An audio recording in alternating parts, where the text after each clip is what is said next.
Control what you could control. And the only thing we could essentially control is ourselves.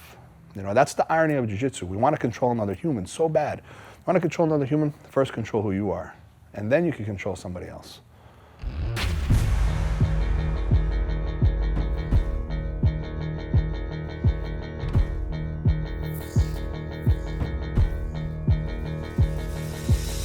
I think everybody needs jiu-jitsu. I really do, you know? And I think the people who find jiu-jitsu are a little bit enlightened, you know, because they have admitted to themselves that there is a problem in their life, right? And they need something to fill a void. And I think with jiu-jitsu, the void that it fills, it is so broad, you know, it could fill the void of, you know, we need to relieve stress, we need friends, we need family, we need to learn self-defense, we need to get in better shape. It has so many different aspects that it could help your life with, that people are like, wow, this thing exists, like where was it my entire life? Jiu-jitsu initially fills so many voids that we have to where people are just so excited about it and they want the world to know the pleasure that it brings them, you know? But at the same time, starting fast out the gate 100% of the time, to keep that pace is almost impossible. So, you know, I tell my students, like, everybody loves jiu-jitsu in the beginning. Are you gonna love jiu-jitsu when, you know, you can't tap anybody for 2 months and you're the one getting tapped every single time? Are you still gonna love jiu-jitsu on its bad days? It's easy to love something when it's giving to us, but when we feel it's taking, are we still gonna love it? And sometimes jiu-jitsu takes everything from us. It takes our pride, it takes our confidence, it takes our joy. The same way it could give, it could take.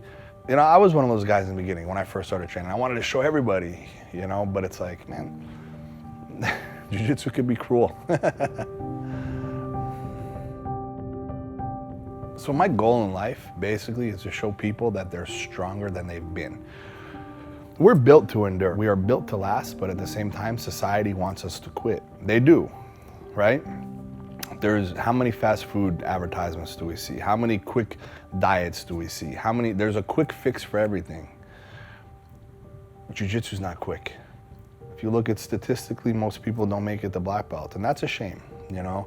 And I believe it's not skill, it's the mindset. You know, their mind fails them. Our mind starts telling us it's okay to quit.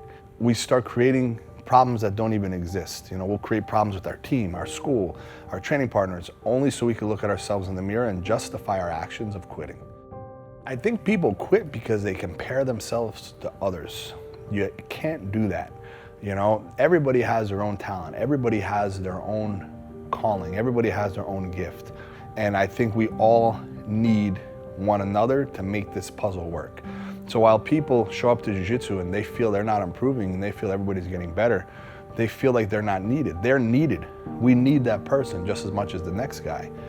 You know, we need Joe, the blue belt in the corner that's just getting tapped repeatedly the same way we need the black belt who's tapping everybody repeatedly, because we can't do anything alone. And I think people forget that. I think people want a quick fix. They want to be the man or the woman. They want to be the best.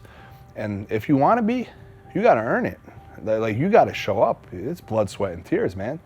I'm going to be 38 years old, and this shit is still not easy. I still suffer, you know, and jiu-jitsu is tiring. It's exhausting mentally. And the easy thing to do is quit. And that's why most people do it. People are too quick to give up on themselves. They don't believe how great they could truly become, you know. Their spot is needed, and they deserve to feel the black belt wrapped around their waist. They deserve it. What impresses me is the guy that's getting tapped repeatedly, the girl that's getting tapped repeatedly, they just keep showing up. They just keep coming, and they don't allow their self to get discouraged. You know, that for me is like, man, this makes me happy. This makes me proud, you know.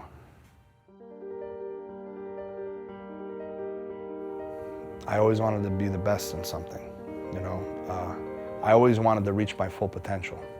So even if I wasn't the best, better than someone else, I wanted to be the best me that I could be. I don't miss competition because I know I've reached my full potential competitively. I give my best in life, you know. I use all the talents that God has given me, and I try to become a better person every day, and I don't like to quit, you know. And I see so much potential in jiu-jitsu that hasn't been touched upon yet, I believe, you know, but I just always wanted to make my mark in this world. That's what kept me showing up on days I didn't want to. And I understand, nothing great is achieved without great suffering. Nothing. You have to suffer to achieve, you know, and that's what has brought me back time after time.